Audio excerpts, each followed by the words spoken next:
કેમ છો વિદ્યાર્થી મિત્રો, હું છું અમિત પટેલ. આપ સૌનું આપણી ચેનલ ધ હાઇપરબોલા હોમ ટ્યુટોરિયલમાં સ્વાગત છે. નેહા રવિરાજ નેહા છે અને રિયા પટેલ આપણી સાથે જોડાયેલ છે. સ્વાગત છે તમારું આપણા Facebook page per the hyperbola home tutorials, જે અત્યારે આપણે ઓનલાઈન લેક્ચર લઈ રહ્યા છે. ધોરણ 12 વિષય ભૌતિક વિજ્ઞાન. સવારે આપણે લગભગ 11:15 પછી ઓનલાઈન લેક્ચર આપણે લેતા હોઈએ છીએ લાઈવ. તો જેટલા પણ વિદ્યાર્થી મિત્રો મારી સાથે જોડાયેલ છે, ખાસ પોતાનું નામ લખીને કોમેન્ટ કરે. તમારે અમારી સાથે વોટ્સએપ ગ્રુપમાં જોડાવવું હોય તો એની લિંક પણ મેં ડિટેલ્સમાં મૂકેલી છે, એટલે તમે ત્યાંથી એ લિંકને જોઈને ક્લિક કરીને લાઈવ લેક્ચર્સની લિંક તાત્કાલિક તમને ત્યાંથી મળી જશે. ક્લિયર? કોમલ આપણી સાથે જોડાયેલ છે, વશૈયા લાલજી આપણી સાથે જોડાયેલ છે. સરસ. આ લેક્ચર પાછળથી તમને યુટ્યુબ પર મળશે, ધોરણ 10-12ની જે ચેનલ છે એના પર. અંજલિ મારી સાથે જોડાયેલ છે, ચૌધરી અંજલિ. ઓકે, લગભગ નવા વિદ્યાર્થીની છે. ઓકે વિદ્યાર્થી મિત્રો, ચલો સમજવાની શરૂઆત કરીએ. તો આપણે ગઈકાલે આ ચેપ્ટર્સમાં ભણ્યા હતા, એક લેન્સ લો વિશે ભણ્યા હતા, ઉર્જા સંરક્ષણના નિયમ વિશે ભણ્યા હતા અને ગતિકીય ઈએમએફ વિશેની વાત કરી હતી. ગુના ગૌતમ આપણી સાથે જોડાયેલ છે. સરસ. તો યાદ હશે તમને કે આપણે ખાસ કરીને ગતિકીય ઈએમએફ વિશેની વાત કરી હતી. હું કદાચ એવડા ગતિ વિશેની વાત બોલ્યો એટલે કે ગતિકીય ઈએમએફની વાત કરી હતી. અપેક્ષા પણ મારી સાથે જોડાયેલ છે. સરસ. ઓકે, તો આજનો જે ટોપિક છે બેટા, એનું નામ છે ઉર્જા વિચારણા, એક માત્રાત્મક અભ્યાસ. તો આપણે પરિચ્છેદમાં જોયું કે આપણે ગુણાત્મક રીતે ચર્ચા કરી તેમ લેન્સનો નિયમ શાના સંરક્ષણ માટે જાણીતો છે? ઉર્જા સંરક્ષણના નિયમ માટે સુસંગત છે અથવા જાણીતો છે અથવા એની સાથે બંધ સાંધે છે. તો હવે આપણે એક નક્કર ઉદાહરણ સાથે એને સમજવાનો પ્રયત્ન કરીએ કે આપણે જોયું તેમ કે આકૃતિમાં આવી રીતના આપણે યુ આકારનો વાહક લીધો હતો અને એના પર એક સળિયો પીક્યુ મૂક્યો હતો. શું મૂક્યો હતો? પીક્યુ. અને આવી રીતના PQRS બંધ લૂપ બનાવતું હતું. અને આ પીક્યુ સળિયો છે એને આપણે ડાબી બાજુ લઈને જતા હતા. કઈ બાજુ લઈને જતા હતા? ડાબી બાજુ. કેટલા વેગથી ગતિ કરાવતા હતા? v વેગથી અચળ ગતિ આપણે અહીંયા કરાવતા હતા. તો આકૃતિમાં બતાવ્યા પ્રમાણે માનો કે લંબચોરસ સુવાહક લો, જેની સરકી શકે તેવી પીક્યુ બાજુનો અવરોધ માન લો કે કેટલો છે? R. આ સરકી શકે છે એ બાજુનો અવરોધ આપણે માની લીધો સ્મોલ r. શું માની લીધો? Small r. આપણે ધારીએ છીએ કે બાકીની બાજુઓ જે વધી એ કઈ બચી? QR, RS અને PS અથવા તો SP. એ અવરોધ R ની તુલનામાં કેવો છે? અવગણ્ય. આ અવરોધો ખૂબ નાના છે, ખૂબ નાના છે, ખૂબ નાના છે. માનો કે ડેલ્ટા ડેલ્ટા ડેલ્ટા હોય તો આ બધું શ્રેણી જોડાણ થયું. શ્રેણી જોડાણ થયું તો ડેલ્ટા વત્તા ડેલ્ટા વત્તા ડેલ્ટા વત્તા R કુલ અવરોધ થાય શ્રેણીમાં. પણ આ ખૂબ નાના હોય તો આ બધાને આપણે અવગણી શકીએ, 0 0 લઈ શકીએ. એટલે કુલ અવરોધ કેટલો થયો? ઇન શોર્ટ, આ PQRS લૂપ જે બની એમાં PQ ને જ અવરોધ છે એવું આપણે માનવાનું છે. બાકી બધાનો અવરોધ કેવો છે? શૂન્ય છે એવું આપણે સમજીશું. ક્લિયર? આપણે એવું વિચારીશું અથવા ધારીશું.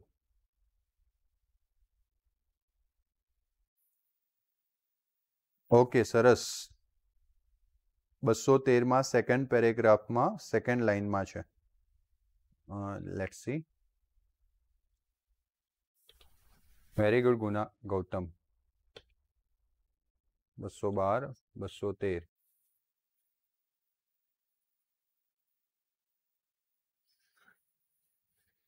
આ રહ્યું. આમાં શું હતું? કાલે કોઈક વિદ્યાર્થી મિત્રએ લગભગ ખુશ કરીને જ હતો કદાચ, એણે યથેચ્છનો અર્થ પૂછ્યો હતો. આનો અર્થ શું થાય? તો વાહક પીક્યુમાં કોઈ પણ યથેચ્છ વિદ્યુત ભાર એટલે કે તમારી ઈચ્છા મુજબ યાદચ્છિક, ઇન શોર્ટ, હે ને, ઘણી વખત તમે યાદચ્છિક એવો શબ્દ સાંભળ્યો હોય, એની જગ્યાએ અહીંયા શું લખેલું છે? યથેચ્છ શબ્દ લખેલો છે, હે ને. ગુના ગૌતમને ધ્યાન રાખીને આપણું ધ્યાન દોર્યું અને એથી આપણે પાછું એને સમજાવી શકાય. ગઈકાલના લેક્ચરમાં કોઈક વિદ્યાર્થી મિત્રોનો આ પ્રશ્ન હતો. ઓકે, ચલો પાછા આપણે આવી જઈએ. તો આપણે આ PQRS લૂપમાં માત્ર ને માત્ર કયા તારનો અવરોધ લીધો? PQ તારનો. અને બાકીના જે ભાગો છે એનો અવરોધ છે તો ખરો, પણ R ની સરખામણીએ અવગણી શકાય એમ છે. એટલે કુલ અવરોધ કેટલો થઈ જશે? R થઈ જશે. હવે સમજો, આમ લંબચોરસ લૂપનો સમગ્ર અવરોધ કેટલો થયો? મેં તમને અહીંયા બતાવ્યું કે ભાઈ શ્રેણી જોડાણ છે એટલે બધાનો સરવાળો કરો, પણ પેલા અવગણી શકાય તેવા છે એટલે માત્ર શું રહેશે? R. જેમ PQ ને ખસેડવામાં આવે છે તેમ આ અવરોધ બદલાતો નથી. જો આપણે અહીંયા પ્રયોગ શું કરવાના છે કે PQ ને ડાબી બાજુ v વેગથી ખસેડતા જવાના છે. હવે PQ ને ખસેડવાથી PQ ની લંબાઈમાં ફેરફાર થવાનો? ના. PQ ની લંબાઈ તો એની એ જ રહેવાની ને, એના આડછેદમાં ફેરફાર નહીં થાય. કારણ કે તમને ખબર છે હું આ કેમ બોલ્યો આર બરાબર રો એલ છેદમાં એ. અવરોધ શાના પર આધાર રાખે છે? લંબાઈ અને ક્ષેત્રફળ પર. તો જ્યારે હું પીક્યુ સળિયાને આમ ડાબી બાજુ ખસેડતો હોઉં આમ, તો એની લંબાઈમાં કે એના આડછેદમાં કોઈ ફેરફાર થતો નથી, એટલે એના અવરોધમાં કોઈ બદલાવ આવવાનો નથી. તેથી આપણને જે મળતો વિદ્યુત પ્રવાહ આઈ જે છે વિદ્યાર્થી મિત્રો, તો આઈને આપણે લખીએ છીએ V ના છેદમાં R લખીએ છીએ. તો V ની જગ્યાએ અહીંયા શું આવશે? એપ્સાયલોન છેદમાં R. તો આઈ બરાબર તમને મળી ગયું એપ્સાયલોન છેદમાં R. હવે આ જે એપ્સાયલોન છે એને આપણે કહી શકીએ BLV, ગતિકીય EMF. કાલે ભણ્યા હતા ને BLV, તો BLV છેદમાં R. એટલે તમને વિદ્યુત પ્રવાહ I નું સૂત્ર મળી ગયું BLV છેદમાં R. હવે તમે એવું ભણ્યા હતા ને આગળના ચેપ્ટરમાં કે કોઈક વિદ્યુત પ્રવાહધારી તાર ચુંબકીય ક્ષેત્રમાં ગતિ કરે છે તો એના પર બળ લાગે છે. એ આપણે આગળના ચેપ્ટરમાં ભણીને આવ્યા. હા ને યાદ છે? યાદ રાખવાનું છે, ન હોય તો, કે કોઈક વિદ્યુત પ્રવાહધારી તાર ચુંબકીય ક્ષેત્રમાં હોય તો એના પર શું લાગે? બળ લાગે. શું લાગે? બળ. તો અહીંયા લૂપ જેમાં વિદ્યુત પ્રવાહ I છે અને જે ચુંબકીય ક્ષેત્રમાં છે તો એના પર શું લાગશે? બળ. અને આ બળનું સૂત્ર શું હતું? I કૌંસમાં અધરવાઇઝ IL સદિશ ગુણ્યા ક્રોસ ગુણ્યા B, મતલબ ક્રોસ B સદિશ ગુણાકાર ઇન શોર્ટ. તો આપણે આવું લખતા હતા ને F બરાબર બિલ સાઇન થીટા લખતા હતા કે નહીં? આ બિલ સાઇન થીટા નું આવ્યું IL સદિશ ક્રોસ B સદિશ. ઓકે.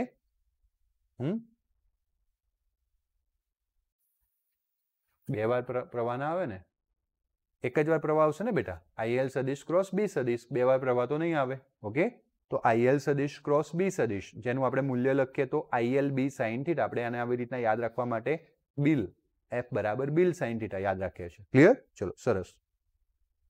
હવે આ બળનું મૂલ્ય સળિયાના વેગથી કઈ દિશામાં લાગશે? વિરુદ્ધ. કયા નિયમ પ્રમાણે? લેન્ઝના નિયમ પ્રમાણે. બરાબર છે? લેન્ઝે કીધું હતું કે જો સળિયાને આપણે ડાબી બાજુ ખસેડીએ તો એની ગતિનો વિરોધ થાય. હવે આ બળ કોના લીધે ઉત્પન્ન થયું? પ્રવાહના લીધે. પ્રવાહ કોના લીધે ઉત્પન્ન થયો? સળિયાની ગતિના લીધે. એટલે સળિયાની ગતિના વિરોધ કરતા દિશામાં બળ લાગે. અને કદાચ આપણને ન સમજણ પડે તો આપણે IL ક્રોસ B કરીએ ને, તો કાલે તમને સમજાવ્યું હતું તેમ PQમાં પ્રવાહ કઈ તરફ વહેતો હતો? ઉપરથી નીચે તરફ જતો હતો. બરાબર? એ L ની દિશા થઈ. કઈ દિશા થઈ? L. અને B કઈ તરફ છે? મેં આવી રીતના લંબ તરીકે પાછળ છે. એટલે તમારે શું કરવાનું? તમારી આ જે આંગળીઓ છે એ નીચે તરફ રાખવાની અને પછી આમ ચોપડીની તરફ અંદર વાળવાની. ચોપડી અથવા મોબાઈલ આમ હોય તો આમ વાળવાની. તો તમારો આ જે અંગૂઠો છે, બરાબર છે, એ તમને આ દિશા આપશે. હે? જો બતાવું, આવી રીતના તમારી સામે મોબાઈલ હશે, તમે આંગળીઓ આમ રાખશો, એને અંદર તરફ વાળશો એટલે આ L દિશા, I દિશા થઈ. I માંથી કઈ તરફ? અંદર તરફ, એટલે B તરફ. IL ક્રોસ B કરો છો ને, એટલે પહેલા વેક્ટરથી બીજી વેક્ટર તરફ આંગળીઓ વાળવાની. તો અંગૂઠો કઈ બાજુ બતાવે છે? આમ. બરાબર છે? એટલે આ દિશા થઈ ગઈ અંગૂઠાની. અને સળિયો કઈ બાજુ વહેતો હતો? કઈ બાજુ જતો હતો? ડાબી બાજુ. તો કહેવાનો મતલબ કે જે બાજુમાં વેગ હતો એનાથી કઈ બાજુમાં બળ મળ્યું? જે લેન્ઝના નિયમ સાથે સુસંગત થઈ ગયું. તો લેન્ઝના નિયમ પ્રમાણે પણ જઈ શકાય દિશા, અથવા તો લેન્ઝના નિયમ સાથે સુસંગત પણ કરી શકાય. હવે જો આપણે આની કિંમત મૂકીએ, મૂલ્ય શોધવા માટે બંને એકબીજાને લંબ છે. બંને એકબીજાને કેવા છે? લંબ. એટલે sin 90 કેવો થઈ જાય? એક થઈ જાય. એટલે બિલ બચ્યું. તો હવે આપણે બિલમાં શું કરીએ? BL એવો ને એવો, અને I ની જગ્યાએ ઉપરની કિંમત મૂકીએ BLV છેદમાં R. તો BL કેટલી વાર આવ્યું? એટલે B² L² V છેદમાં આટલું બળ થયું. શું થયું? બળ. અહીં આપણે સમીકરણનો ઉપયોગ કર્યો. કયા સમીકરણનો? આ સમીકરણનો ઉપયોગ કર્યો ત્યારે તમને આ સૂત્ર મળ્યું એવું કહેવા માંગે છે. નોંધો કે આ બળ સળિયાના દિશામાં વિરુદ્ધ વિદ્યુત ભારો, વિદ્યુત પ્રવાહ માટે જવાબદારના ડ્રિફ્ટ વેગ અને પરિણામે તેના પર લાગતા લોરેન્જ બળના કારણે છે. આ જે બળ છે એ કોના કારણે આવ્યું? તો સળિયાની દિશામાં કોણ આવેલું હતું? વિદ્યુત ભારો. એનો અંદર શું થયો? ડ્રિફ્ટ વેગ. અને એના પરિણામે એમના પર કયું બળ લાગ્યું? એના કારણે મળ્યું. વૈકલ્પિક રીતે આપણે PQ ને અચળ ઝડપ V સાથે ગતિ કરાવવો હોય તો આમ કરવા માટે જરૂરી તમારે શું જોઈએ? બળ જોઈએ. સમજો, આ સળિયો ડાબી બાજુ આવી રીતના ખસીને જઈ રહ્યો હતો, હે? તો એની વિરુદ્ધ દિશામાં એને બળ લાગ્યું.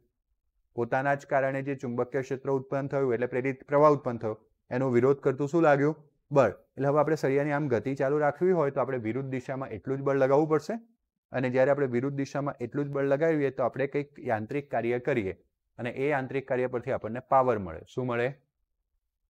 વિદ્યાર્થી મિત્રો, પાવર P બરાબર W છેદમાં T, કાર્ય છેદમાં સમય. કાર્ય બરાબર બળ ગુણ્યા સ્થાનાંતર છેદમાં સમય. આમ સ્થાનાંતર છેદમાં સમયને શું કહેવાય? વેગ. એટલે પાવરનું સૂત્ર ખાલી ને ખાલી કાર્ય છેદમાં સમય નથી. એના પરથી આપણે ક્યાં જઈ શકીએ?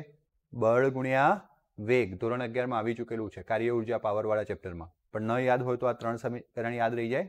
તો પાવરનું બે સૂત્ર થાય. એક તો થાય કાર્ય છેદમાં સમય અને એની સાથે બીજું થાય બળ ગુણ્યા વેગ. તો ચલો અહીંયા આપણે આવી ગયા પાવર બરાબર બળ ગુણ્યા વેગ. હવે જોઈએ બળ ઉપર શું હતું? b² L² V/R ગુણ્યા પાછો વેગ આવ્યો. તો v કેટલી વાર આવ્યા? તો શું થઈ ગયું? b² L² V² છેદમાં R. તો સળિયાને ડાબી બાજુ ગતિ ચાલુ રાખવા માટે આપણે જે કાર્ય કરવું પડે છે એ કાર્ય મુજબ મળતો જે પાવર છે કયો છે? b² L² V² છેદમાં R. ક્લિયર થઈ ગયું? ખુશ, હર્ષ, ગોપાલસિંહ ચૌહાણ, નેહા, ક્લિયર? આટલા સુધી ક્લિયર? હવે આગળ વધીએ. આમ કરવા માટે જરૂરી પરિબળ કયું છે? આટલો પાવર આપણે યાંત્રિક ઉર્જા વડે આપવો પડે. હવે આપણો પ્રશ્ન એમ છે કે આપણે જે સળિયાને ગતિ કરવા માટે યાંત્રિક ઉર્જા આપી ડાબેથી જમણી તરફ લઈ જવા માટે, તો આ યાંત્રિક ઉર્જા જાય છે ક્યાં?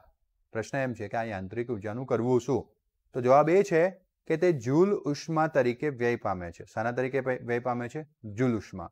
તેને આપણે PJ બરાબર I²R તરીકે સમજી શકીએ. જો વિદ્યુત ઉર્જામાં આપણે ભણ્યા હતા ને કે વિદ્યુત ઉર્જામાં ઉષ્મા ઉર્જા કઈ હોય? I²RT હોય. યાદ આવે છે? જૂલ ઉષ્મા વિદ્યુત ઉર્જા તરીકે વિદ્યુત ઉર્જામાં જૂલ ઉષ્માનું રૂપાંતરણ. તો આપણે ભણ્યા હતા કે કઈ રીતના ઉર્જા વ્યય પામે? I²RT. તો હું H/T બરાબર I²R આ ઉર્જા છેદમાં સમય એને આપણે વિદ્યુત પાવર કહીએ. તો પાવરનું સૂત્ર શું છે?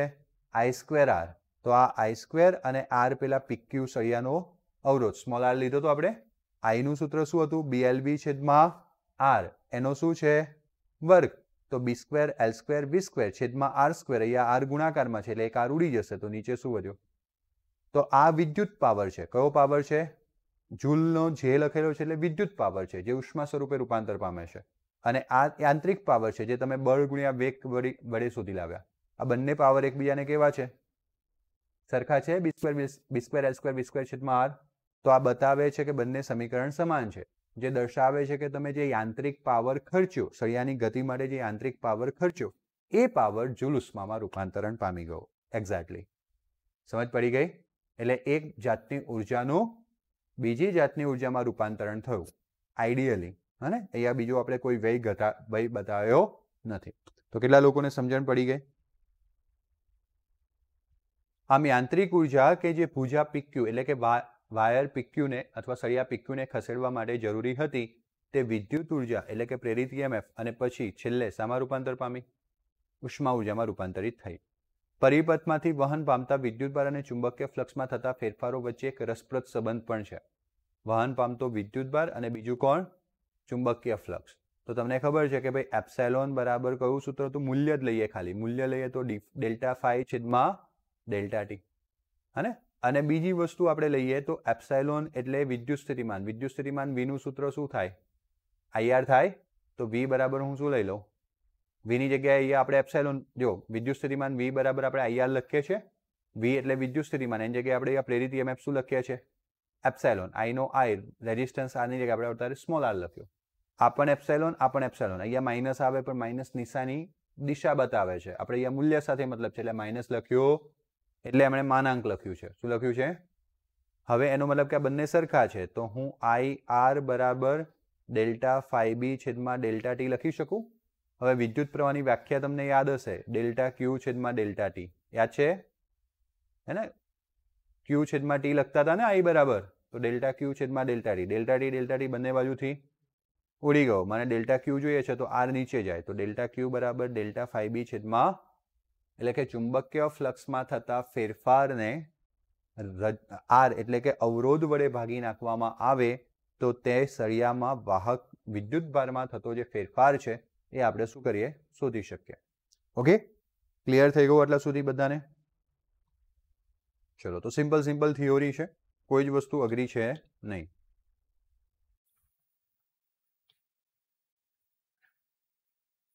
હવે આપણે એડી કરન્ટ્સ એટલે કે ઘુમરીઓ પ્રવાહની વાત કરવાના છે. ઓકે, સમજીશું ધીમે ધીમે અને બહુ મજા આવશે. તો અત્યાર સુધી આપણે વાહકમાં વર્તુળાકાર ગાળા જેવા સુવ્યાખ્યાયિત પથમાં પ્રેરિત પ્રવાહોનો શું કર્યો? અભ્યાસ કર્યો. અને જેમ કે આપણે શું કરતા હતા? વાહકની એક રિંગ બનાવી દેતા હતા અથવા વાહકનું આવું ગૂંચળું બનાવી દેતા હતા.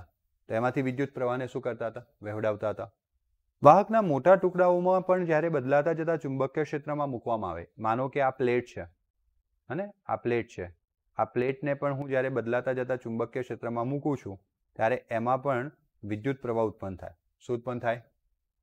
પણ હવે આવી રીતના પર્ટિક્યુલર માર્ગ નથી. આ તો ખાલી એક સ્પ્રિંગ જેવો આપણે પાતળો વાયર રાખ્યો હતો એટલે વિદ્યુત પ્રવાહ આમ વર્તુળાકાર માર્ગે જ ફરે અથવા આમાં આવી રીતના સોલેનોઇડની અંદર આવી રીતના ફરતો જાય. બરાબર? પણ આ પ્લેટમાં તો શું છે? વાહક છે એટલે ગમે તે જગ્યાએ ફરી શકે. હે ને? તો હવે વાહકના મોટા ટુકડાઓને પણ જ્યારે આપણે બદલાતા જતા ચુંબકીય ફ્લક્સમાં મૂકીએ તો આપણે ફેરેડેનો નિયમ ભણ્યા કે જ્યારે કોઈક વાહક સાથે સંકળાયેલું ચુંબકીય ફ્લક્સમાં ફેરફાર થાય સમય સાથે તો તે શું ઉત્પન્ન કરે છે? પ્રેરિત EMF. શું ઉત્પન્ન કરે છે? ફરી સાંભળો, મેં એવું કીધું કે જ્યારે કોઈક વાહક સાથે ચુંબકીય ફ્લક્સમાં સમય સાથે ફેરફાર થાય એટલે કે delta phi by delta T મળે તો એનો જવાબ હતો એપ્સાયલોન. એટલે કે આપણને શું મળશે? પ્રેરિત EMF. અને આ પ્રેરિત EMF વાહકમાં જે ઉત્પન્ન થાય વાહકમાં પ્રવાહ રચાવડાવે. શું રચાવડાવે? પ્રવાહ. તો ત્યારે તેમાં પ્રેરિત પ્રવાહ ઉત્પન્ન થાય. હવે જો કે તેમના વહનની પેટર્ન પાણીમાં ઘુમરતા ભમરડો જેવી હોય. તમે પાણીને વહેતું જોયું હશે. અને પાણી ખાસ કરીને ધોધવાળી જગ્યા હોય અથવા નીક હોય. ખાસ નીક એટલા માટે કહું છું, જ્યારે આપણે ખેતરોમાં પાણી પાવા ગયા હોય ત્યારે નીકમાંથી જતો તો ઉપર હોય ને પછી નીચે હોય તો એ જ્યારે ઉપરથી નીચે પડે ત્યાં ઘુમરીઓ બને. અને ઘુમરીઓનો વધારે પિક્ચર ક્લિયર કરું તો ધુમાડો નીકળતો હોય ને તમે આમ આંગળી ફેરવી દો તો એ ધુમાડો કેવો ગોળ ગોળ ગોળ ગોળ ગોળ ગોળ ગોળ ગોળ ઘુમરીઓ બને છે ને? એવી ઘુમરીઓ હવે તમે પાણીમાં પણ જોઈ હશે. જ્યારે ધુમાડો નીકળતો હોય અને ગોળ ગોળ ગોળ ગોળ ઘુમરીઓ પડે, બરાબર? અથવા ધુમાડો ઉપર જતો અને આપણે આમ જોર જોરથી હાથ ફેરવી દઈએ તો એ ધુમાડો કેવો ગોળ ગોળ ગોળ ગોળ ગોળ ગોળ વીંટાયેલો લાગે, નાની નાની ઘુમરીઓ. એવી ઘુમરીઓ પાણીમાં તમે વમળો તરીકે જોઈ હશે. આવી જ વમળો પ્રવાહની એ રચાય છે. શામાં? વાહકની અંદર. જ્યારે વાહક કેવા હોય? મોટા હોય. અને કેટલા લોકોને સમજ પડી? ક્લિયર ને? ચલો, આ અસરને ભૌતિકશાસ્ત્રી ફ્રુકો દ્વારા શોધવામાં આવી હતી અને એથી આ પ્રવાહને આપણે ઘુમરી પ્રવાહ કહીએ છીએ. કયા પ્રવાહ કહીએ છીએ? ઘુમરી પ્રવાહ. આકૃતિમાં બતાવ્યા પ્રમાણેનું એક ઉપકરણ આપણે ધ્યાનમાં લઈએ. એક પ્રબળ ચુંબકત્વના ધ્રુવો વચ્ચે તાંબાની પ્લેટોને એક સરળ લોલકની જેમ દોલન કરવા દેવામાં આવે છે. અને આપણે આકૃતિમાં બતાવ્યું છે એ પ્રમાણે આપણે એક ઉપકરણ ધ્યાનમાં લઈએ અને આ ઉપકરણ પ્રમાણે એક પ્રબળ ચુંબકના જે ધ્રુવો છે એ ધ્રુવો વચ્ચે તાંબાની પ્લેટ, આ રહી તાંબાની પ્લેટ, એને આપણે શું કરીશું? દોલન કરીશું. તો હવે તમારે આને ખાલી વિચારતા થવાનું છે. મારી સાથે વિચારવાનું છે કે તમે જે રૂમમાં બેઠા છો એની ડાબી બાજુ એની ડાબી બાજુ દક્ષિણ ધ્રુવ છે, ચોપડીમાં બતાવેલું છે એ રીતના, અને જમણી બાજુ ઉત્તર ધ્રુવ છે. તમે જે રૂમમાં બેઠા છો એની ડાબી બાજુની દિવાલ જે છે એ કઈ ધ્રુવ છે કે માનવાની? દક્ષિણ. અને જે જમણી બાજુની દિવાલ છે એને કઈ ધ્રુવ માનવાની? બોલો, ઉત્તર. કઈ ધ્રુવ માનીશું? ઉત્તર. હવે શું થશે વિદ્યાર્થી મિત્રો? આ ઉત્તરથી લઈને દક્ષિણ ધ્રુવ તરફ, ઉત્તરથી લઈને કયા ધ્રુવ તરફ? દક્ષિણ ધ્રુવ તરફ શું થશે? ચુંબકીય ક્ષેત્રનું દિશા મળશે આપણને. તો હવે ઉત્તરથી દક્ષિણ ધ્રુવ તરફ ચુંબકીય ક્ષેત્ર છે. મતલબ કે હવે તમે વિચારવાનું ચાલુ કરો કે તમારી આગળ જે રૂમ દેખાય છે એમાં ઉત્તરથી લઈને દક્ષિણ તરફ એટલે કે જમણેથી લઈને કઈ તરફ? ડાબી તરફ આવી ક્ષેત્ર રેખાઓ છે. એવું વિચાર્યું? હવે તમે જે બાજુ બેઠા છો ને ત્યાંથી લઈને સામેની બાજુમાં એક પ્લેટ આમ દોલનો કરે છે. અને તો ક્ષેત્રની બહાર નીકળે છે, ક્ષેત્રની અંદર જાય છે. બહાર નીકળે છે, અંદર જાય છે, બહાર નીકળે છે, અંદર જાય છે, બહાર નીકળે છે, બહારથી અંદર, અંદરથી બહાર, આવી રીતના એ દોલનો કરે છે. હવે માનો કે પહેલા કોઈ ચુંબક નહોતું અને આપણે એને છોડી સેમ એક બિંદુએ લઈ જઈને, બરાબર, તમારી આંખો સામે લાવીને છોડી અને પછી તમે એને 10 મિનિટ દોલનો કરવા દીધા અથવા એને દોલનો કરવા જ દીધા તો ધીમે ધીમે ધીમે ધીમે ધીમે ધીમે એના દોલનો શું થશે? ધીમા પડશે. બરાબર. અને એને દોલનો ધીમા પડતાનો જે સમય છે માનો કે 15 મિનિટ લાગ્યો. કેટલા મિનિટ લાગ્યો? હવે માનો કે આપણે ડાબી અને જમણી બાજુ ચુંબકીય ધ્રુવો મૂકી દીધા અને પાછો મારી આંખ સામે લાવ્યો અને મેં છોડી દીધી એટલે દોલનો કરવા લાગી. તો હવે એને દોલનો કરતા વિદ્યાર્થી મિત્રો પૂરા કરતા માત્ર 12 મિનિટ લાગશે. આપણે અગર સમયની નોંધ કરીશું તો 12 મિનિટ લાગશે. મતલબ કે સમય કેવો થયો? ઓછો. સમય ઓછો ક્યારે થાય? એના દોલનોમાં શું ઉત્પન્ન થયો હશે? અવરોધ. શું ઉત્પન્ન થયો હશે? અવરોધ. શું છે સમજવાનો પ્રયત્ન કરીએ. તો જ્યારે આ તકતી ચુંબકીય ક્ષેત્રની અંદર અને બહાર કરે છે તો એની સાથે સંકળાયેલું ચુંબકીય ક્ષેત્ર શું થાય? બદલાય છે. શું થાય? બહાર જતું રહે એટલે 0, અંદર જાય એટલે મહત્તમ, પાછું બહાર જાય એટલે 0, પાછું અંદર જાય તો એટલે ચુંબકીય ક્ષેત્ર એની સાથે જે સંકળાયેલું છે બદલાય છે. હવે તમને ખબર છે ફાઈ બરાબર કયું સૂત્ર? બા કોસ થીટા. કયું સૂત્ર? બા કોસ થીટા. બી એ કોસ થીટા. તો બી બદલાય તો કોણ બદલાય? ફ્લક્સ. એટલે પ્લેટ સાથે સંકળાયેલું ચુંબકીય ફ્લક્સ બદલાય. એટલે કે ભાઈ તમને delta phi by delta T મળે. તો પછી delta phi by delta T મળે તો એને તો આપણે શું કહીએ છીએ? ફેરેડેના નિયમ પ્રમાણે એપ્સાઇલોન. એપ્સાઇલોન એટલે પ્રેરિત ઈએમએફ. શું કહીએ છીએ? પ્રેરિત ઈએમએફ. તો આ પ્રેરિત ઈએમએફના કારણે વિદ્યાર્થી મિત્રો, આ જે પ્રેરિત ઈએમએફ મળ્યું, આ પ્રેરિત ઈએમએફના કારણે તમને ત્યાં ગતિમાં અવરોધ ઉત્પન્ન થાય. કઈ રીતના? લેન્સનો નિયમ યાદ કરો. તકતીના દોલનોના કારણે તકતીની અંદર શું ઉત્પન્ન થયું? પ્રેરિત ઈએમએફ. તો ઉત્પન્ન થતું પ્રેરિત ઈએમએફ એના જ ઉદ્ભવનો શું કરશે? વિરોધ. આવું કાલે લેન્સના નિયમમાં શીખવાડ્યું હતું. તો પ્રેરિત ઈએમએફ કોના લીધે ઉત્પન્ન થયું? દોલનોના લીધે. તો પછી એના જ દોલનોનો શું થવાનો છે? એટલે ઝડપથી દોલનો બંધ પડી જશે અને એટલા માટે 15ની જગ્યાએ કેવું લાગશે? કેટલો સમય લાગશે? 12. આ ઓરલી વાત જેટલા લોકોને સમજણ પડી આંગળી ઊંચી કરો ફટાફટ. હવે એને અંદરથી સમજવાનો પ્રયત્ન કરીએ. ન સમજણ પડી હજુ એકવાર આવવાનું છે એટલે અંદરથી ખાસ સમજાવવું છે, એમાં ધ્યાન આપજો. કે આમ એવું જોવા મળ્યું કે દોલનની ગતિનું શું થાય છે? અવમંદન. તો લોલકની જેમ આ તકતી, કોપરની તકતી, જે કોપર એટલે વાહકની તકતી જ્યારે ચુંબકીય ક્ષેત્રમાં અંદર બહાર કરે છે તો એના દોલનો રોકાઈ જાય છે એટલે કે અવમંદન થાય છે. શું થાય છે? અવમંદન. થોડાક સમયમાં પ્લેટ ચુંબકીય ક્ષેત્રમાં શું થઈ જશે?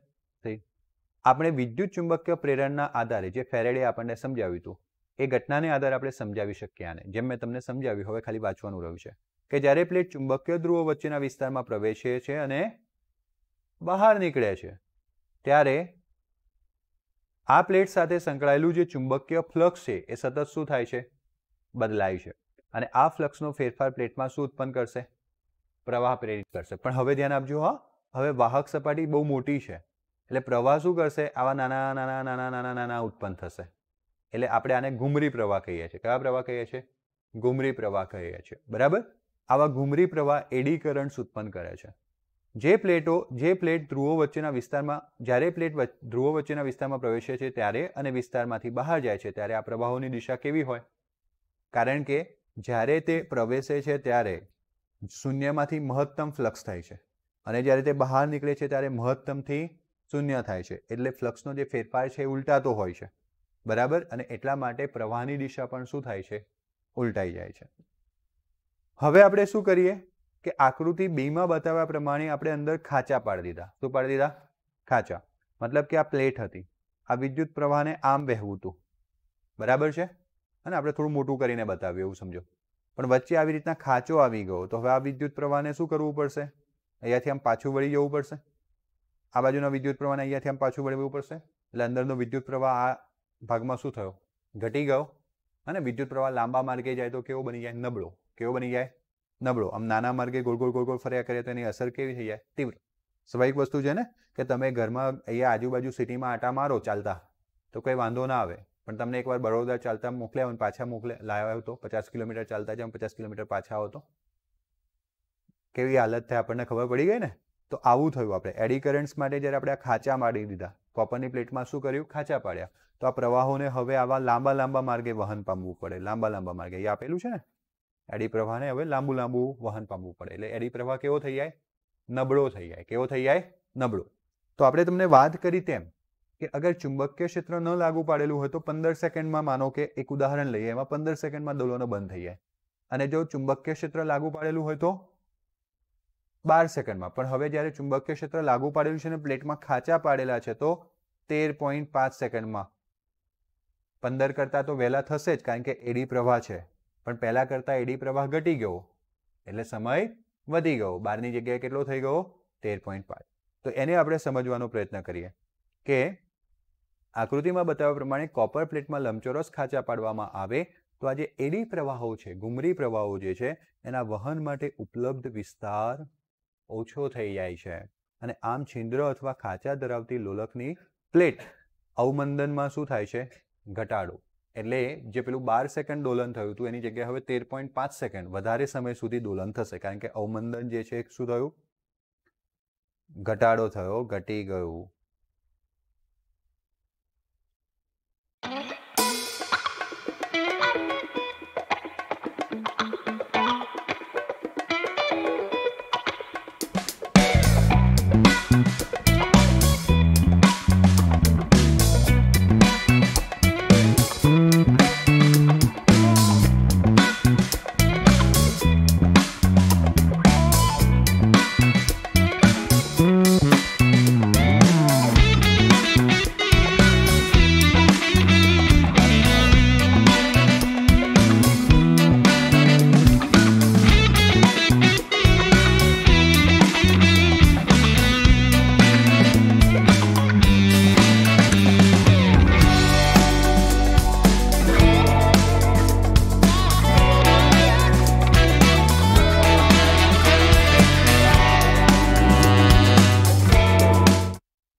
ઓકે, તો આમ જ્યારે આપણે છિદ્ર અથવા ખાંચા પાડી લઈએ તો અવમંદનને શું કરે છે?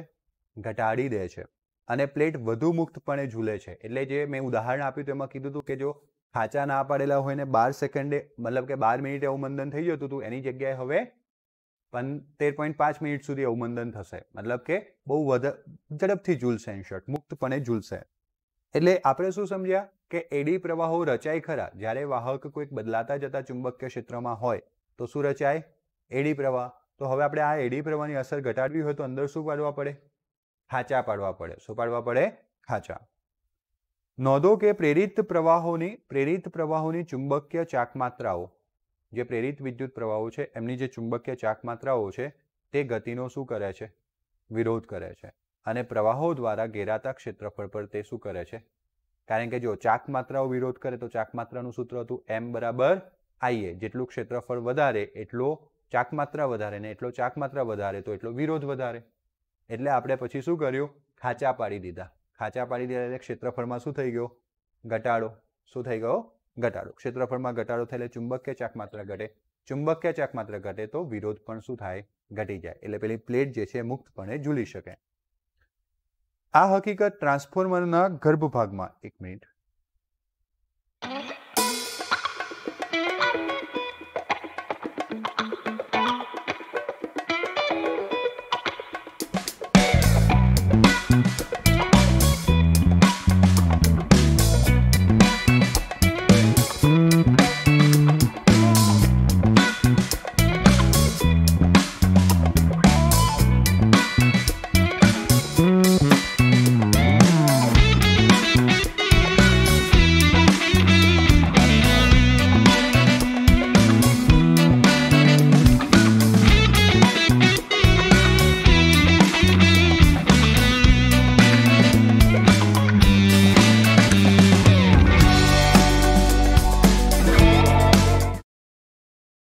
ઓકે, ચલો આને સમજીએ.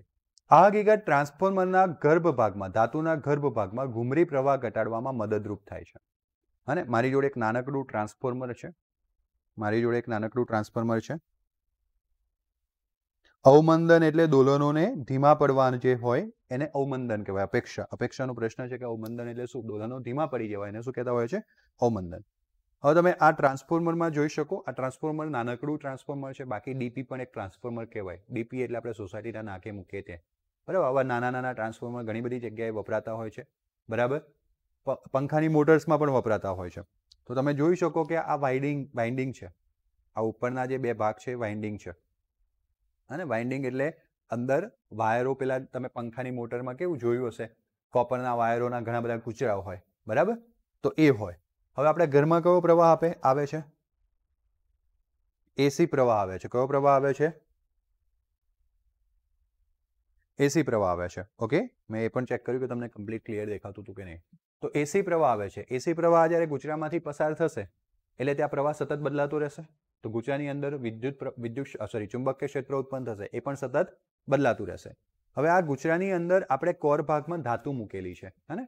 જેટલા પણ ઓનલાઈન વિદ્યાર્થી મિત્રો છે એમને બતાવી દઉં કે આ ધાતુનું આ જે લંબચોરસ જેવું દેખાય છે, એ સામેથી જોશો તો આ લંબચોરસ આ ધાતુનો ગર્ભ છે. શું છે? ગર્ભ. તો આ ધાતુનો ગર્ભ કેમ વપરાય? ચુંબકીય ક્ષેત્રની અસરને વધારવા માટે, મેગ્નેટાઇઝેશન વધારવા માટે. ક્લિયર છે? હવે ધાતુનો ગર્ભ વાપરવા માટે સીધું લોખંડ લેવામાં નથી આવ્યું. હે ને, જો મેં આને ખોલી નાખ્યું, સીધું લોખંડ લેવામાં નથી આવ્યું. મેં અહીંયા તમને બતાવીશ કે આ એક પટ્ટી મેં નીચે આમ કરી, આવી ઘણી બધી પટ્ટીઓ છે. બીજી પટ્ટી આ રહી, બરાબર? તો એને ઘણી બધી પટ્ટીઓ ભેગી કરીને આટલો જાડો ગર્ભ બનાવવામાં આવ્યો છે. અને આ ગર્ભ આટલો જાડો છે, એને બનાવવા માટે ઘણી બધી પટ્ટીઓ વાપરેલી છે. આમ સીધો લોખંડ વાપરી દીધો અથવા સીધો એટલી જાડાઈવાળો ક્યુબ વાપરી દેવામાં નથી આવ્યો. અને આ બે પટ્ટીઓ વચ્ચે છે ને, આ એક પટ્ટી છે ને, અહીંયા ઉપરની પટ્ટીને જ્યારે આમ ચિપકાવવામાં આવે છે તો વચ્ચે અવાહક પડ મૂકવામાં આવે. શું મૂકવામાં આવે? જેથી કરીને આ ગર્ભ ભાગમાં ઉત્પન્ન થતા એડી પ્રવાહોને અવરોધી શકાય, ઓછા કરી શકાય. હે ને? એટલે તમે આ જોઈ શકશો, આવા ટ્રાન્સફોર્મર જે હોય છે એ ટ્રાન્સફોર્મરને અંદર એડી પ્રવાહોને ઘટાડવા જરૂરી હોય છે. તો જો ટ્રાન્સફોર્મરમાં ધાતુના ગર્ભ ભાગમાં શું રચાય? ઘુમરી પ્રવાહ. ઘુમરી પ્રવાહને ઘટાડવા માટે આપણે આ જે ટેકનિક વિચારી એ ખૂબ ઉપયોગી છે. અને તમે આવા ટ્રાન્સફોર્મર માર્કેટમાં બનતા હોય, કોઈક ઇલેક્ટ્રિકવાળા શોપવાળાને ત્યાં જશો તો પણ તમને મળી જશે. અને હવે આમાં જો આ લંબચોરસ બનાવવાનો છે, તો લંબચોરસ બનાવવા માટે આપણે બે પટ્ટી વાપરી, એક આવી અને એક આવી. એટલે અહીંયા પણ ગેપ થઈ ગઈ. સમજણ પડી ગઈ? જેટલી ગેપો વધારીશ એટલો પ્રવાહ સતત નહીં વહી શકે. અને પ્રવાહ સતત વહી નહીં શકે તો શું થશે? વિદ્યુત પ્રવાહની જે અસરો છે, ઘુમરી પ્રવાહોની જે અસરો છે, એને આપણે શું કરીશું? ઘટાડી શકીશું. ઇલેક્ટ્રિક મોટર અને આવા અન્ય ઉપકરણોમાં ગૂંચળું જે છે એ ધાતુના ગર્ભ પર વીંટાળેલું હોય છે. જેમ મેં તમને હમણાં એક ટ્રાન્સફોર્મરનું એ ઉદાહરણ બતાવ્યું કે ભાઈ આજુબાજુ ગર્ભ ભાગ હતો ને, એની વચ્ચે શું કરેલું છે? આ જે બે વાયર કાઢેલા છે એ ભાગમાં અહીંયા વાઇન્ડિંગ હોય છે ઉપર નીચે. અને દુકાનમાં તમને મળી જશે. કોઈને કાકાને કહેવાનું કે ભાઈ બગડેલું ટ્રાન્સફોર્મર આપો ને, તો પણ તમને ઇઝીલી અવેલેબલ થઈ જશે. તો ઘુમરી પ્રવાહો હંમેશા કેવા હોય? અનિચ્છનીય. કારણ કે ઘુમરી પ્રવાહની મદદથી તમે કંઈ કાર્ય નથી કરી શકવાના અને એની જરૂર જ નહોતી. અને ટ્રાન્સફોર્મરના કાર્યમાં ઘુમરી પ્રવાહ રચાય એની જરૂર જ નહોતી. એ તો એની જાતે રચાઈ ગયો છે. હવે એના કારણે શું થાય? ગર્ભભાગ શું થાય? ગરમ થાય. અને એટલા માટે ઉષ્માના કારણે વિદ્યુત ઉર્જાનો શું કરી દે છે? અને ઘણી વખત એટલી બધી ગરમી ઉત્પન્ન થાય કે વાઇન્ડિંગને બાળી દે. એટલે આપણે એમ કહીએ કે પંખાની મોટર બળી ગઈ, પછી આપણે નવું વાઇન્ડિંગ કરાવવા આપીએ છીએ. હે ને? એ જ વસ્તુ છે. તો ધાતુના ગર્ભભાગ બનાવવા માટે ધાતુના આવરણો, સૂક્ષ્મ પડ પર ઘુમરી પ્રવાહોને શું કરી શકાય? ઘટાડી શકાય. આ માટે આવરણોની વચ્ચે વાર્નિશ જેવા અવાહક પદાર્થથી અલગ પાડેલ હોય. મેં તમને કીધું કે આવી રીતના આટલો જાડો ક્યુબ લેવાની જગ્યાએ આવી રીતના પટ્ટીઓ લેવામાં આવે, પછી જોડવામાં આવે. આ બે પટ્ટીઓની વચ્ચે શું લગાવવામાં આવે? વાર્નિશ. વાર્નિશ એટલે કે એક જાતનો લેક્યુઅર્સ મતલબ કે એક જાતનું કેમિકલ રસાયણ, જેને શું કહીએ છીએ? એનું કામ શું છે? અવાહક બનાવવાનું. બરાબર? એટલે કે આ ભાગનો પ્રવાહ આમાં ના જઈ શકે, આનો પ્રવાહ ઉપર ના જઈ શકે. આ આવરણોનું સમતલ ચુંબકીય ક્ષેત્રને કેવું રાખવામાં આવે છે? સમાંતર. અને એ ખાસ ધ્યાન રાખવાનું હોય છે કે ચુંબકીય ક્ષેત્ર આડું હોય તો આવા આવરણો ચુંબકીય ક્ષેત્રને કેવા હોય? સમાંતર હોય. એટલે પ્રવાહ કેવો રચાય? એને લંબ રચાય. પ્રવાહ લંબ રચાય એટલે અહીંયાથી ઉપર જવાનો પ્રયત્ન કરે તો અહીંયા જઈ શકશે નહીં. પછી તમે આવરણો આમ રાખ્યા છે આડા, અને ચુંબકીય ક્ષેત્ર ઊભું રાખ્યું છે, પ્રવાહ આમ રચાય. તો પ્રવાહ આડો જવાનો હોય તો પછી આ વચ્ચેના આવરણનો શું મતલબ? સીધો જ જાય ને. એટલે ચુંબકીય ક્ષેત્રને સમાંતર આવરણો રાખવામાં આવે. ચુંબકીય ક્ષેત્રને લંબ પ્રવાહ જાય એટલે કે પ્રવાહ અહીંયા ઉપરથી નીચે તરફ જવાનો પ્રયત્ન કરે, એટલે આમાંથી ઉપર ના જઈ શકે, આમાંથી એની ઉપર ના જઈ શકે. ક્લિયર છે? સમજ પડી ગઈ? સરસ, ગુડ.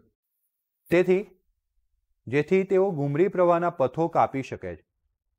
આવી રચનામાં ઘુમરી પ્રવાહની તીવ્રતા શું થાય છે? ઘટે છે. અને તેથી ઘુમરી પ્રવાહ એટલે એડી પ્રવાહની તીવ્રતા ઘટે છે. અને તેથી વિદ્યુત ઉર્જાનો ઉષ્મામાં જે વ્યય થાય છે એ વિદ્યુત પ્રવાહની તીવ્રતાના વર્ગ પર શું થાય છે? આધાર રાખે છે. અને આ વિદ્યુત પ્રવાહની તીવ્રતા કેમ બેટા? H = I²RT. યાદ છે ને? તો ઉષ્મા ઉર્જા I² પર આધાર રાખે છે. અને જો આઈમાં ઘટાડો કરી દેવામાં આવે તો ઉષ્મા ઉર્જાનો વ્યય પણ શું થાય? ઘટી જાય. જો તમે આને 2 ગણો ઘટાડો ને તો 4 ગણો વ્યય ઘટી જાય. પ્રવાહ ખાલી 2 ગણો ઓછો કરી દો તો વ્યય કેટલા ગણો ઘટી જાય? 4 ગણો ઘટી જાય. તે ઉષ્માના પ્રમાણમાં નોંધપાત્ર શું કરી આપે છે? ઘટાડો કરે. તો દરેક જગ્યાએ કંઈ એવું નથી કે ઘુમરી પ્રવાહો અનિચ્છનીય છે. ઘણી વખત આપણે ઘુમરી પ્રવાહનો ઉપયોગ પણ કરતા હોઈએ છીએ. જેમ કે એના કેટલાક ઉપયોગો છે. એમાં પહેલું છે ટ્રેનમાં મેગ્નેટિક બ્રેકિંગ. હે ને? ટ્રેનમાં આપણે મેગ્નેટિક બ્રેકિંગ લગાવી શકીએ. તો પ્રબળ શક્તિશાળી વિદ્યુત ચુંબકો કેટલીક વિદ્યુતીય સંચાલિત ટ્રેનના પાટાઓની ઉપર સ્થિત હોય છે અને જ્યારે વિદ્યુત ચુંબકીય સક્રિય થાય અને હવે જો પાટાઓ પર હોય એટલે કે જો માનો કે આ ટાયર હોય, ટ્રેનનું આ ટાયર છે બરાબર, તો નીચે પાટાઓ પર હોય અથવા તો પછી ટાયરની જે રીમ હોય ને એની આજુબાજુમાં ઇલેક્ટ્રોમેગ્નેટ્સ હોય. ઇલેક્ટ્રોમેગ્નેટ્સ એટલે શું? જ્યારે ડ્રાઈવરને એમ થાય છે કે અમારે બ્રેક મારવી છે એટલે સ્વિચ ઓન કરશે. સ્વિચ ઓન કરશે એટલે વચ્ચે ટાયર છે, આજુબાજુના બે મેગ્નેટમાં એક ઉત્તર ધ્રુવ બની જશે તો બીજો, એટલે માનો કે એક આ ઉત્તર છે ને આ દક્ષિણ છે એટલે ઉત્તરથી દક્ષિણ તરફ ચુંબકીય ક્ષેત્ર ગયું. હવે આ ચુંબકીય ક્ષેત્રની અંદર પેલું ટાયર શું કરે છે? ભ્રમણ કરે છે. શું કરે છે? હવે જો ચુંબકીય ક્ષેત્રની અંદર ટાયર ભ્રમણ કરે તો ચુંબકીય ક્ષેત્ર આટલા જ વિસ્તારમાં છે, ટાયર મોટું છે એટલે વારે ઘડીએ વિસ્તાર બદલાયા કરે છે એટલે એની અંદર ચુંબકીય ફ્લક્સ બદલાય છે. ચુંબકીય ફ્લક્સ બદલાય છે એટલે એની અંદર વિદ્યુત પ્રવાહ ઉત્પન્ન થશે.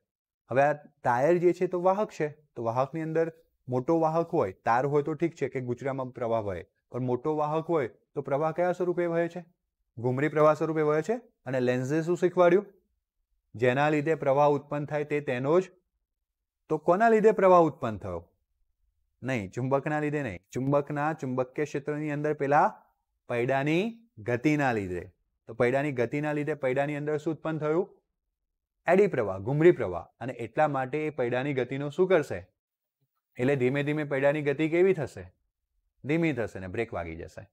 અને હવે આ જે થઈ એ મેગ્નેટિક બ્રેક થઈ. કઈ બ્રેક થઈ? મેગ્નેટિક. હે ને, ટ્રેનમાં ચાલે કારણ કે ટ્રેનના પૈડા વાહકમાંથી બનાવવામાં આવે. આમાં ન ચાલે બરાબર, કારમાં કે એમાં, કારણ કે ત્યાં આપણે થોડું એટલો બધો વાહક પર ડિપેન્ડેબલ નથી રહેતા. હવે એ આપણે જે કારમાં ને વાહનોમાં વાપરીએ છીએ મિકેનિકલ બ્રેક છે, એમાં આંચકા લાગે કે નહીં? એકદમ કાં તો ચોંટી જાય બ્રેક, કાં તો એકદમ ખુલી જાય એટલે આપણને આંચકો લાગે. પરંતુ આ જે બ્રેક છે મેગ્નેટિક બ્રેક, એમાં ધીમે ધીમે ધીમે ધીમે એડી પ્રવાહ રચાશે એટલે ધીમે ધીમે ધીમે ધીમે પૈડાની ઝડપ શું થશે? બહુ જ ઘટશે. એક સરખી રીતના ઘટશે એટલે આંચકા અનુભવાશે નહીં. તો પ્રબળ શક્તિશાળી વિદ્યુત ચુંબકો કેટલીક વિદ્યુત સંચાલિત ટ્રેનોના પાટામાં સ્થિત હોય છે. જ્યારે વિદ્યુત ચુંબકોને સક્રિય કરવામાં આવે ત્યારે ટ્રેનમાં પ્રેરિત ઘૂમરી પ્રવાહ ટ્રેનની ગતિનો વિરોધ કરે. આમ કોઈ યાંત્રિક જોડાણ ન હોવાથી બ્રેકની અસર ઝટકા રહિત હોય છે. આ પહેલું એનો ઉપયોગ છે. બીજો છે વિદ્યુત ચુંબકીય અવમંદન. કેટલાક ગેલ્વેનોમીટરોમાં બિનચુંબકીય ધાતુની સામગ્રીમાંથી બનેલો સ્થિત ગર્ભ હોય છે, જે જ્યારે ગુચરું દોલન કરે છે ત્યારે ગુચરામાં શું ઉત્પન્ન થાય? ઘૂમરી પ્રવાહ. ગર્ભ ભાગમાં ઉત્પન્ન થયેલા ઘૂમરી પ્રવાહની ગતિનો એ શું કરે? અને તેથી ગુચરાને ઝડપથી કઈ સ્થિતિમાં લાવી દે? અને ગેલ્વેનોમીટરમાં શું થાય? આપણે વિદ્યુત પ્રવાહ પસાર કરતા હોય અને ગેલ્વેનોમીટરમાં એક ગુચરું મૂકવામાં આવેલું હોય તો એ ગુચરું દોલનો કરવા માંડે પ્રવાહના કારણે. શું કરવા માંડે? દોલનો. તો એ દોલનો ઝડપથી સ્થિર થઈ જાય એ માટે એની આજુબાજુ શું મૂકવામાં આવેલું હોય છે? ધાતુની સામગ્રીનો સ્થિત ગર્ભ. અને 1 મિનિટ આપજો વિદ્યાર્થી મિત્રો મને.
Okay, sorry. ખુશનો કંઈક પ્રશ્ન છે.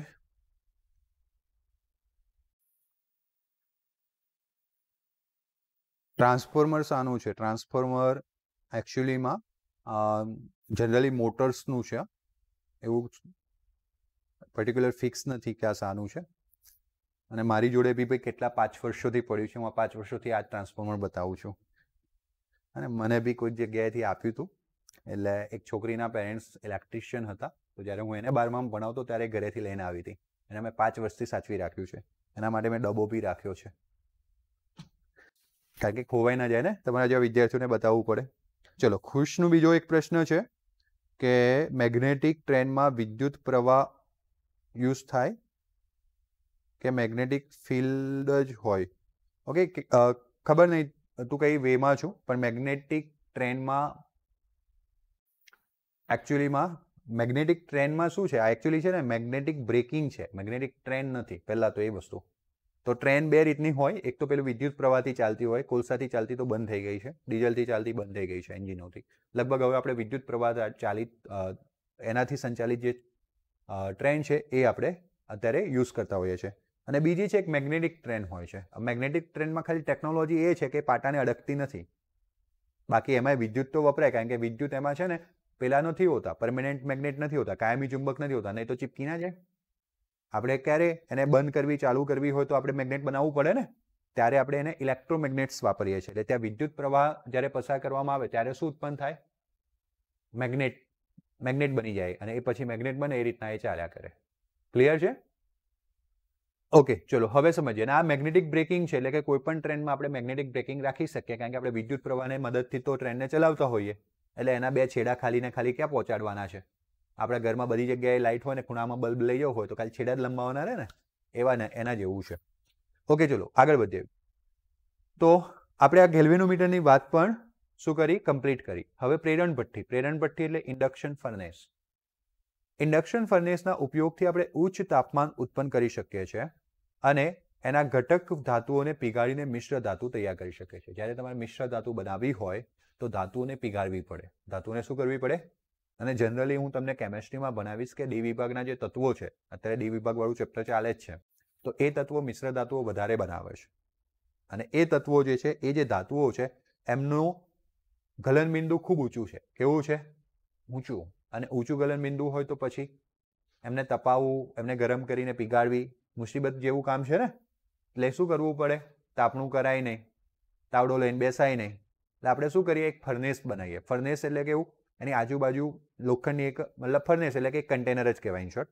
એની આજુબાજુ વિદ્યુત પ્રવાહ છે અથવા ચુંબકીય ક્ષેત્ર છે. હવે એ ચુંબકીય ક્ષેત્રમાં એને મૂકી દો. બદલાતું જતું ચુંબકીય ક્ષેત્ર હોય એટલે પેલા ટુકડામાં શું થશે? એડી પ્રવાહ ઉત્પન્ન થશે. હવે એડી પ્રવાહ એટલો બધો ઉત્પન્ન થશે કે પોતે પીગળી જશે. અને જેટલા પણ ઘટકો મિશ્ર ધાતુમાં ભેગા કરવાના હોય ઘટકો નાખી દો. હે ને, મમ્મી શીરો બનાવે એમ તાવડામાં જેટલું ભેગું કરવાનું હોય નાખી દે, એની જાતે મિક્સ થઈ જાય. હવે જેટલી પણ ધાતુઓના ઘટક તત્વો તરીકે મિક્સ કરવાના હોય એટલી ધાતુઓ મૂકી દો, બધા ટુકડા ઓગળીને ભેગા થઈ જશે. પછી એને ઠંડુ પાડી લો એટલે શું બની ગઈ? મિશ્ર ધાતુ. તો જે ધાતુને ઓગાળવાની હોય તેની આજુબાજુ વીંટાળેલા ગુચરામાંથી શું કરવાનો? એની આજુબાજુ વીંટાળવામાં ના આવે ગુચરું. ખાસ જોવા જઈએ તો ગુચરું પેલા કન્ટેનરની આજુબાજુ વીંટાળવામાં આવે અને એની એક ઉચ્ચ આવૃત્તિવાળો ઓલ્ટરનેટિંગ પ્રવાહ પસાર કરવામાં આવે. હવે જ્યારે તમે ઓલ્ટરનેટિંગ પ્રવાહ પસાર કરો, ઉલટ-સુલટ પ્રવાહ, એટલે વિદ્યુત એની વડે જે ઉત્પન્ન થતું ચુંબકીય ક્ષેત્ર છે એ તો સમય સાથે બદલાયા જ કરશે. ચુંબકીય ક્ષેત્ર સમય સાથે બદલાય તો ફ્લક્સ પણ બદલાય. ફ્લક્સ બદલાય તો પ્રેરિત EMF ઉત્પન્ન થાય. પ્રેરિત EMF ઉત્પન્ન થાય તો એડી પ્રવાહ ઉત્પન્ન થાય. એડી પ્રવાહના કારણે ઉષ્મા ઉર્જા વધી જાય. ઉષ્મા ઉર્જા વધવાના કારણે તાપમાન વધી જાય. તાપમાન વધવાના કારણે પેલો ટુકડો પીગળી જાય. ક્લિયર? ધાતુઓમાં ઉત્પન્ન થતો ઘુમરી પ્રવાહો તેને પીગાળી શકે તેટલા ઊંચા તાપમાનો ઉત્પન્ન કરી શકે છે. અને આમ આવી રીતે આપણે પ્રેરણ ભઠ્ઠી અને ઇન્ડક્શન ફર્નેસ કહી શકીએ. આ જે ટેકનોલોજી છે પહેલા વપરાતી હતી, હવે ઓલમોસ્ટ બંધ થઈ ગઈ છે. અત્યારે પણ તમે ગામડામાં જાઓ તો તમને ત્યાં મીટર જોવા મળે, વિદ્યુત મીટર, જેમાં લાઇટ બિલ નોટ કરવામાં આવે ને એમાં પેલી તકતી ફરતી દેખાય. અત્યારે બધા ડિજિટલ આવી ગયા, સીધો આંકડો દેખાય. પેલામાં શું આવતી હતી? તકતી ફરતી હતી. તકતી ફરતી હતી ને એટલે ઉપર આંકડા ફરતા હતા. બરાબર છે? જેવા પેલા આપણે બાઇકોમાં હજુ પણ હશે આંકડા ફરે છે ને, એને ઓડોમીટર્સ કહે છે, એનાલોગ ઓડોમીટર્સ. પણ હવે અમુક નવી બાઇકો આવે એમાં ડિજિટલ, આમ કરો એટલે આમ આંકડો ફટાફટ બદલાય LED પર, હે ને. તો આ પહેલા જૂની ટેકનોલોજી છે, અત્યારે બધા મીટર્સ ડિજિટલ થઈ ગયા છે. તો ઇલેક્ટ્રિક પાવર જે એનાલોગ ટાઈપ હતા તેમાં ચમકતી ધાતુની તકતી ઘુમરી પ્રવાહને કારણે ફરતી હતી. કોના કારણે ફરતી હતી? ગુજરાતમાં જ્યાવર્તી એટલે કે સાઇનોસોડિયલ, અને સાઇન ફંક્શન પર આધાર રાખે તેવો ઓલ્ટરનેટિંગ પ્રવાહ. હવે આપણે 7મા ચેપ્ટરમાં એ જ શીખવાના છીએ. બદલાતા પ્રવાહો દ્વારા ઉત્પન્ન થતા ચુંબકીય ક્ષેત્રો તકતીમાં વિદ્યુત પ્રવાહો પ્રેરિત કરે છે અને એ વિદ્યુત પ્રવાહો પ્રેરિત થવાના કારણે તકતી શું થતી હતી? ગોળ ગોળ ફરતી હતી. અને તમારા ઘરના પાવર મીટરમાં ફરતી ચળકતી તકતીને તમે જોઈ શકો છો. જો કે અત્યારે બધા જ મીટર નવા થઈ ગયા છે એટલે કદાચ નહીં જોઈ શકાય. કદાચ જૂનું કોઈકના ભાગે વધ્યું હોય, સદનસીબે કોઈક ભૂલી ગયું હોય બદલવાનું, કારણ કે એમાં ચોરી થતી હતી, તકતીને બંધ કરી દેવાની, હે ને? એટલે બદલી નાખ્યા છે, ડિજિટલ કરી નાખ્યા છે. એટલે કદાચ જો કોઈના ત્યાં વધ્યું હોય તો તમે જોઈ શકો છો. બોલો, કઈ ડાઉટ? એક નાનકડી વસ્તુ ભણી લઈએ. પ્રેરકત્વ વાળો ટોપિક કાલે કરીશું. વિદ્યુત ચુંબકીય અવમંદનની વાત કરીએ તો એલ્યુમિનિયમ પીવીસીના બનેલા સમાન આંતરિક વ્યાસવાળા બે પોલા નળાકાર આપણે પાઇપ લઈએ. આ પરીક્ષા માટે ઉપયોગી નથી પણ સમજવા માટે સમજી શકીએ.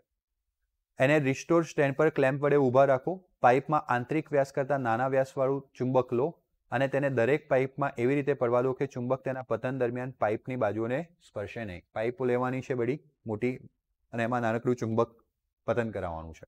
ઓકે, તમે જોશો કે પીવીસી પાઇપમાં છોડવામાં આવેલું ચુંબક પાઇપમાંથી બહાર આવવા માટે તેટલો સમય લે છે જેટલો પાઇપ વગર તે ઊંચાઈથી છોડવામાં લેશે. 3 પ્રયોગ કરો અને આટલી ઊંચાઈથી હું ચુંબકને છોડું, નીચે જતા સ્ટોપ વચ્ચે સમય માપી લો. પછી એક પીવીસીની પાઇપ લીધી અને એટલી જ ઊંચાઈથી છોડું, પણ પાઇપ છે ને નાની લેજો, મોટી લેશો તો અથડાઈ જશે. સપાટીને અથડાવવું જોઈએ નહીં. એકદમ વચ્ચેથી એવું છોડવાનું કે જે સપાટીને અથડાયા વગર નીચે જાય. તો અથડાયા વગર જશે તો પહેલા જેટલો સમય લાગ્યો તો પાઇપ વગર, એટલો જ સમય પેલામાં પીવીસીમાં લાગશે, કારણ કે પીવીસી એ અવાહક છે. પણ હવે તમે લોખંડની પાઇપ લેશો ને તો લોખંડની પાઇપની અંદર જ્યારે ચુંબક ગતિ કરશે તો ચુંબકીય ક્ષેત્ર બદલાતું જશે. પાઇપ સાથે સંકળાયેલું. પાઇપ કેવી છે? લોખંડની, વાહક છે. એટલે લોખંડની પાઇપમાં શું ઉત્પન્ન થશે? એડી પ્રવાહ. એડી પ્રવાહ એનું શું કરાવશે? અવમંદન. કારણ કે ઉત્પન્ન થતા પ્રવાહ એના ઉદ્ભવનું વિરોધ કરે. ચુંબકની ગતિના લીધે પ્રવાહ ઉત્પન્ન થયો એટલે ચુંબકની ગતિનો શું થશે? વિરોધ થશે. ઓકે, તો દરેક કિસ્સામાં પાઇપમાંથી બહાર આવવા માટે તે જે સમય લે છે આપણે નોંધીએ તો આપણે જોયું કે એલ્યુમિનિયમ, મેં તમને લોખંડની પાઇપ કહી દીધી, આ લોકોએ કઈ પાઇપ કીધી? એલ્યુમિનિયમ પણ વાહક છે ને, ધાતુ. એલ્યુમિનિયમની પાઇપના કિસ્સામાં કેવો સમય લે? કારણ કે એની ગતિ ધીમી પડી ગઈ પાઇપની અંદર. આમ શા માટે? તો એ કોના કારણે? ઘૂમરી પ્રવાહને કારણે. એલ્યુમિનિયમ પાઇપમાં જે પેદા થયો. ચુંબકીય ફ્લક્સનો ફેરફાર એટલે ચુંબકની ગતિનો શું કરે? વિરોધ કરે. આમ ઘૂમરી પ્રવાહને કારણે ગતિરોધક બળ ચુંબકની ગતિને અવરોધે છે અને આવી ઘટનાઓને આપણે વિદ્યુત ચુંબકીય શું કહે છે? તો ગતિમાં ઉત્પન્ન થતો આ જે વિરોધ છે એને આપણે કહીશું અવમંદન અથવા ઇલેક્ટ્રોમેગ્નેટિક ડેમ્પિંગ તરીકે ઓળખીએ છીએ. પીવીસીની પાઇપમાં ઘૂમરી પ્રવાહ પેદા થતો કારણ કે તેનું દ્રવ્ય શું છે? અને એલ્યુમિનિયમ શું છે? વાહક છે.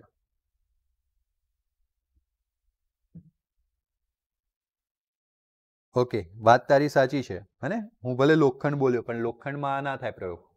હને, સરસ. ઘણી વખત કેવું થાય, મેં આવો નાનો પોઈન્ટ ના વિચાર્યો હોય બોલતી વખતે, પણ મારે બોલતી વખતે વિચારવું જોઈતું હતું મારી ભૂલ છે, લોખંડની પાઇપ નહીં લેવાની. ચુંબક શું થાય? ચોંટી જાય. સાચી વાત છે. કારણ કે લોખંડ કેવો પદાર્થ છે? ફેરોમેગ્નેટિક. કેવો પદાર્થ છે? ફેરોમેગ્નેટિક. એટલે એ પોતાને ચુંબકને પોતાની તરફ આકર્ષી લેશે. પણ એલ્યુમિનિયમના આ ગુણધર્મ નથી. બરાબર? એટલે એલ્યુમિનિયમ પર ચુંબક ચોંટશે નહીં. એટલા માટે એલ્યુમિનિયમ પાઇપ લેવાની છે. સરસ, ખુશ. હને, સરસ સરસ. તો હવે મળીશું આવતીકાલના લેક્ચરમાં. ત્યાં સુધી બધાને ગુડ બાય. Thank you.